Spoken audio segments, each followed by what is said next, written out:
विरासतों का देश भारत और यहाँ के कोने कोने में बिखरी पड़ी हैं यहाँ की संस्कृति और यहाँ का स्वर्णिम इतिहास। आज के इस वीडियो में हम टटोलेंगे 14वीं शताब्दी में निर्मित मितावली मंदिर, जिसे 64 योगिनी मंदिर भी कहा जाता है। तो आइए शुरू करते हैं एक और नया सफ़र। मितावली मुरैना से करीब 25 किलोमीटर और ग्वालियर से करीब 40 किलोमीटर दूर स्थित है मितावली गांव। और इस गांव में लगभग 100 फीट ऊपर टेकरी पर स्थित है मितावली का प्रसिद्ध 64 योगिनी मंदिर करीब 200 सीढ़ियाँ चढ़ने के बाद पहुंचा जा सकता है। करीब 200 सीढ़ियाँ चढ़ने के बाद हम पहुंचते हैं मंदिर की ओर और यहाँ का नज़ारा बेहद ही आकर्षक, बेहद ही खूबसूरत है, क्योंकि मुरैना जिला अपनी सरसों की फसल के लिए फेमस है।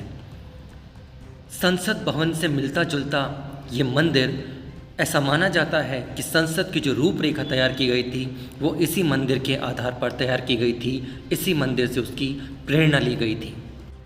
हालांकि सर एडविन और सर हर्बर्ट, जिन्होंने भारतीय संसद का डिज़ाइन तैयार किया था, वो मितावली कभी नहीं आए। इसीलिए कुछ इतिहासकारों के अनुसार ये सिर्फ एक संयोग था। मंदिर के गर्भगृह में प्रवेश करते वक्त हमें बीच में एक मंडप और आसपास शिवलिंगों के द्वारा सुशोभित विभिन्न छोटे छोटे कक्ष मिलते हैं। इसीलिए इसे 64 योगिनी मंदिर भी कहा जाता है। गर्भगृह में एक शिवलिंग है जिस पर आज भी पूजा अर्चना होती है, और गर्भगृह के बाहर 64 कमरे बने हैं जिनमें 64 शिवलिंग हुआ करते थे। हालांकि वर्तमान में सिर्फ 39 या 40 शिवलिंग ही शेष रह गए हैं। इस मंदिर को कुछ इस तरीके से डिज़ाइन किया गया है कि कई भूकंप झेलने के बाद भी ये मंदिर ज्यों का त्यों उसी शान से खड़ा है। भारत में कुल 4 64 योगिनी मंदिर हैं, 2 उड़ीसा में और 2 मध्य प्रदेश में, जिनमें एक जबलपुर में स्थित है और सबसे बड़ा, सबसे विशाल और सबसे आकर्षक मंदिर मुरैना जिले में स्थित है। मंदिर में मौजूद शिलालेखों के अनुसार इसका निर्माण 14वीं शताब्दी में कच्छप राजा जयपाल के द्वारा करवाया गया था। इतिहासकारों के अनुसार इस मंदिर में पहले गणित और खगोलीय घटनाओं का अध्ययन करवाया जाता था।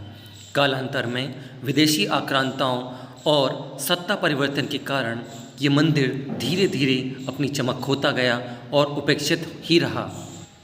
हालांकि स्थानीय राजा समय समय पर यहाँ शिवलिंग की पूजा करने के लिए आया करते थे।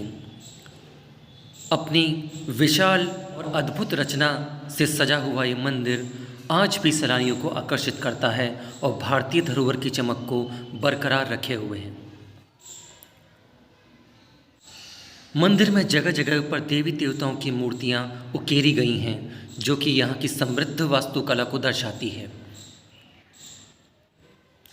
शुद्ध भारतीय कला से सुशोभित ये मंदिर आज भी उसी शान से 750 साल बाद भी जीवंत खड़ा है और भारत के स्वर्णिम इतिहास की याद दिलाता है। अगले सफ़र में फिर मिलेंगे।